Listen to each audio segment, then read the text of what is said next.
Hace muchos años en el Valle de Aburrá cruzaba como una serpiente cristalina el río Medellín.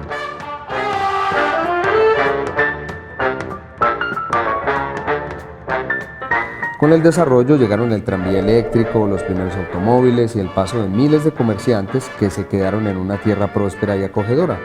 El río se canalizó y se construyeron más puentes para unir sus dos orillas. Con el siglo XX llegó EPM para dar a los habitantes de Medellín una mejor calidad de vida. Construyó acueductos, llevó agua potable hasta las casas, instaló energía eléctrica y desde la década de los 60, con el propósito de evitar el deterioro de ese hermoso río que cruzaba la ciudad, inició el programa de saneamiento del río Medellín y sus quebradas afluentes.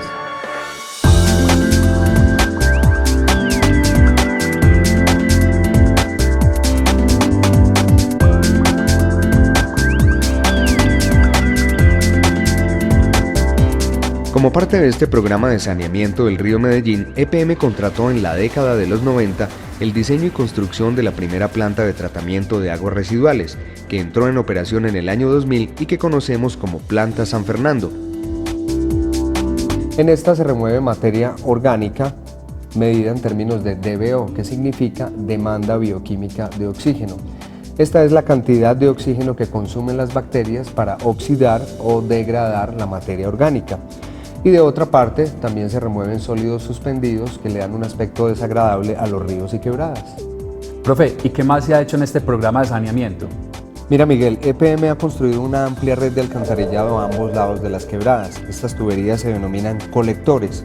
Con ellas se han eliminado las descargas de aguas residuales a las quebradas y se ha logrado su recuperación.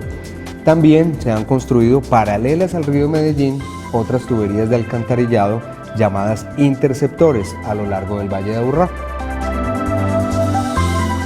Las aguas residuales recogidas por los colectores son transportadas por los interceptores hacia la planta de tratamiento de aguas residuales, cuyo propósito es descontaminarlas antes de descargarlas al río Medellín. La planta San Fernando tiene capacidad de tratar estas aguas residuales generadas por los municipios de la zona sur del Valle de Aburrá. ¿Y cómo se tratan las aguas residuales en esta planta de tratamiento? El tratamiento en esta planta se realiza mediante dos líneas de proceso diferentes, una líquida y una sólida. La líquida consiste en someter el agua residual a un conjunto de procedimientos físicos y biológicos con el fin de eliminar los elementos, sustancias o compuestos contaminantes.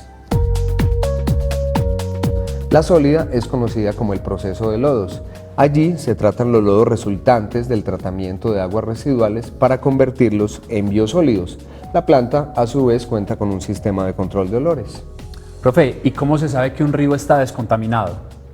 Mira, es importante saber que la ausencia de oxígeno en un río es un indicador de su grado de contaminación y determina la posibilidad de tener vida acuática.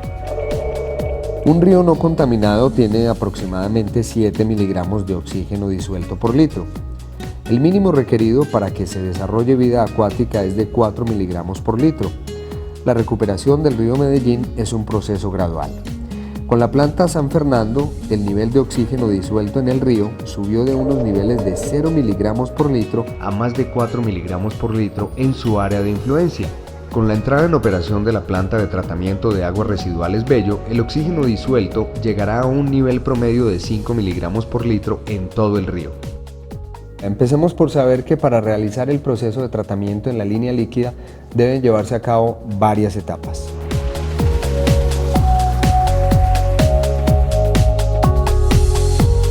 La primera es el tratamiento preliminar, que consiste en el ingreso del agua residual a la planta, donde se retiran residuos sólidos de gran tamaño como trapos, papeles, ramas, plásticos y piedras que no deberían llegar a la planta si todos tuviéramos cuidado de no arrojar estos elementos al alcantarillado. Esto se hace a través de unas rejas mecánicas, siendo esta la primera estructura que encuentran las aguas residuales al llegar a la planta. Para garantizar que el agua fluya por gravedad, es necesario efectuar un bombeo que eleve el agua al nivel de los desarenadores para que a partir de este punto sea conducida por toda la planta hasta la salida al río. La arena presente en el agua residual debe ser retirada. ya que puede desgastar los equipos y las tuberías. Para hacer esto, existen desarenadores tipo vórtice, en los que el agua ingresa tangencialmente generando un movimiento de remolino. La arena se concentra en el fondo y desde allí se bombea hasta los lavadores de arenas y luego se descarga en otros contenedores que se llevan a un relleno sanitario. ¿Y qué pasa después? Vamos despacio, Miguel.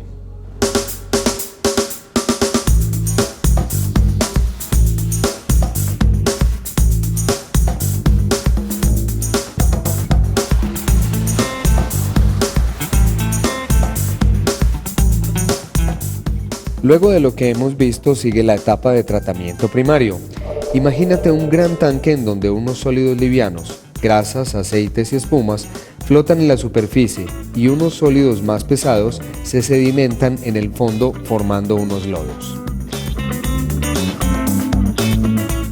El efluente de este tratamiento, que ha alcanzado una remoción hasta del 60% de los sólidos suspendidos y del 35% de la demanda bioquímica de oxígeno, es conducido hacia los tanques de aireación.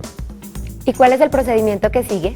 Sigue el tratamiento secundario, que también se conoce como lodos activados. Este es un proceso biológico en el que la materia orgánica presente en el agua residual que no se sedimentó en el tratamiento primario es utilizada por microorganismos que necesitan oxígeno. Para ello se cuenta con unos tanques de aireación, también denominados reactores biológicos.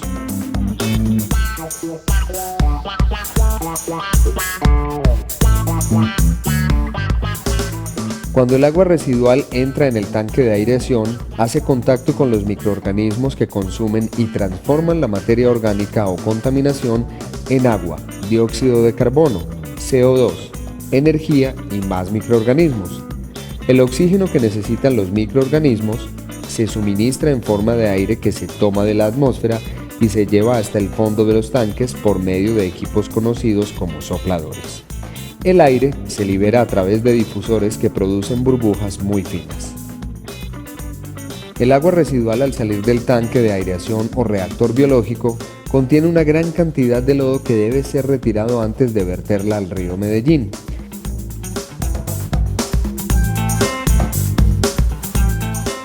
Para tal efecto, la planta San Fernando cuenta con tanques de sedimentación final de forma rectangular.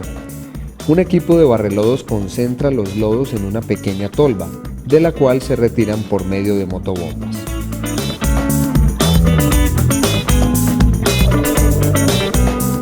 El agua residual que sale de los tanques de sedimentación final va hacia el río Medellín, cumpliendo con los parámetros establecidos en la legislación colombiana. Profe, usted dijo que había también un proceso de lodos. ¿De qué se trata ese proceso? Mira, Miguel, en el proceso de lodos se tratan los sólidos resultantes del tratamiento de aguas residuales para convertirlos en biosólidos. Esto se hace en las siguientes etapas. La mayor parte del volumen del lodo que se retira del fondo de los sedimentadores secundarios está representada por agua, que debe retirarse para garantizar la eficiencia del proceso de digestión, fundamental en la línea de lodos.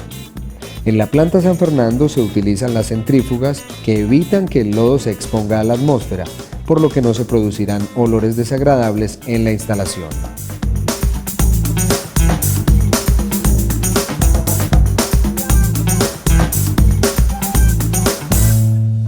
¿Qué se hace en esos huevos?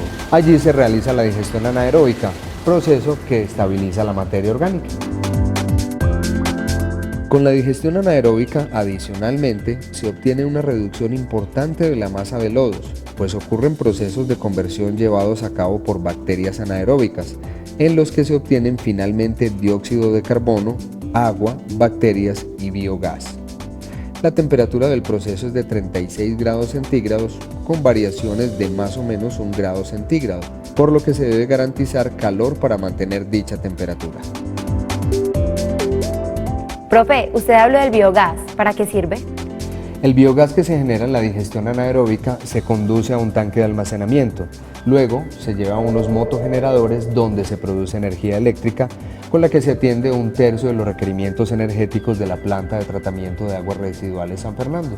Si en la planta se tratan aguas residuales, ¿el olor es desagradable? Muy buena pregunta, Manuela.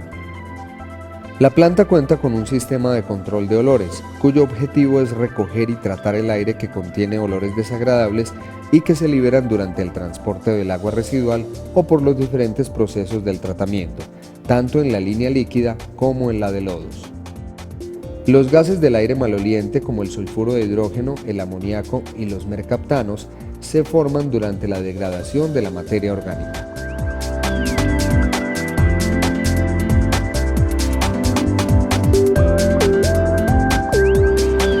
¿Sí ven todo lo que se puede hacer por nuestro río?